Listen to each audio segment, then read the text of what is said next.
tarde, pessoal. Meu nome é Otton. Eu estou desenvolvendo, junto com o professor Bruno Bertoncini, um trabalho focado no tema das análises das emissões veiculares de poluentes em função de cânions urbanos e padrões de uso e ocupação do solo.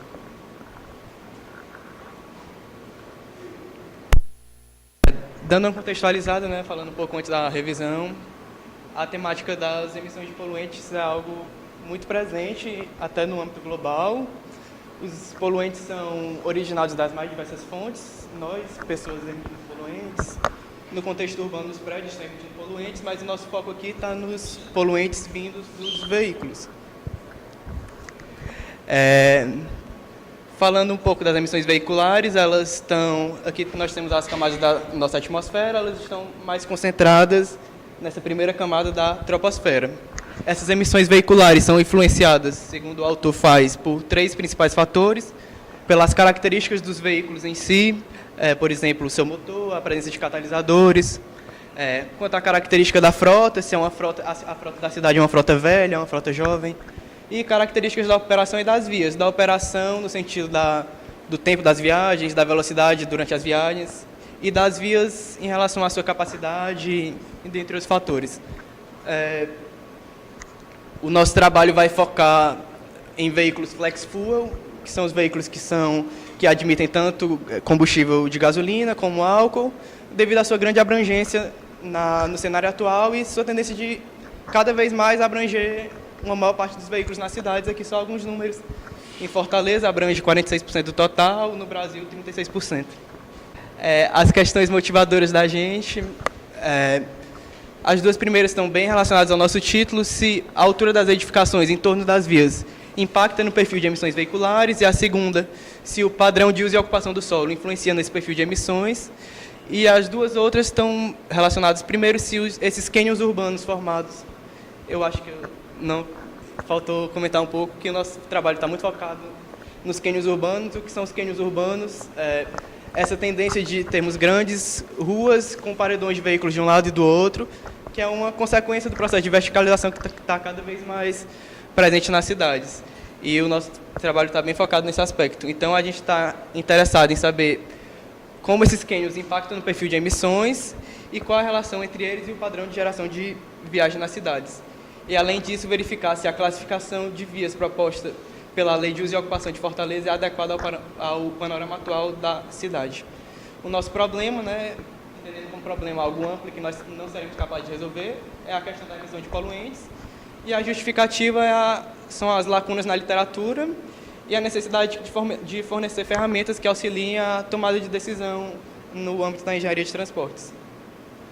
Os dados utilizados no nosso trabalho foram coletados pela aluna Wendy Quintanilha, que se formou no ano passado. Ela está no mestrado atualmente no DET. Ela coletou uma série de dados em duas regiões de Fortaleza, a primeira situada na Aldeota e a segunda na região do Benfica, para 3 vias de diferente classificação: uma via arterial, uma via coletora e uma via local.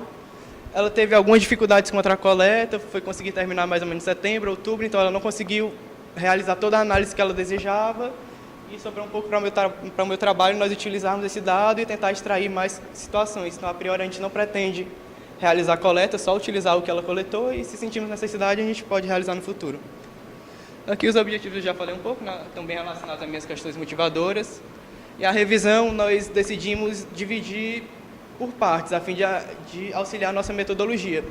A nossa primeira etapa visa classificar os cânions urbanos em Fortaleza, já que os dados de poluentes nós já temos na cidade. Então, para confrontar essas questões, nós precisamos inicialmente realizar essa classificação dos cânions. E, primeiro, uma visão global, que os cânions são classificados quanto ao seu comprimento, quanto à sua altura e quanto à sua largura. E são classificados em avenida de cânions, cânion regular, cânion profundo, e em curtos, médios e longos, em relação a razões entre esses parâmetros. A literatura varia bastante na definição desses parâmetros, sobre qual a altura que eu vou considerar no meu cânion. Será que eu vou considerar uma altura média, se eu vou considerar cada edifício individualmente? Qual o comprimento que eu vou considerar no meu cânion? Eu vou considerar uma rua que esteja separando o edifício, eu vou considerar ou vou considerar ele maior? Então, nós decidimos ver o que a literatura propõe para entender melhor como nós vamos classificar os nossos cânions em Fortaleza. A primeira referência foi de Battista et al., é um autor italiano. Ele realizou uma modelagem seguida de simulação, onde ele manteve constantes os parâmetros da altura do cânion e da largura da via e foi alterando apenas o seu comprimento, se ele era curto, médio ou longo, para ver como isso ia alterar na questão do vento na região. E percebeu que os cânions apresentavam maior sensibilidade à variação da direção do vento do que seu comprimento. A intensidade da velocidade do ar aumentava mais quando na simulação ele alterava a direção do vento do que a alteração do comprimento do cânion em si.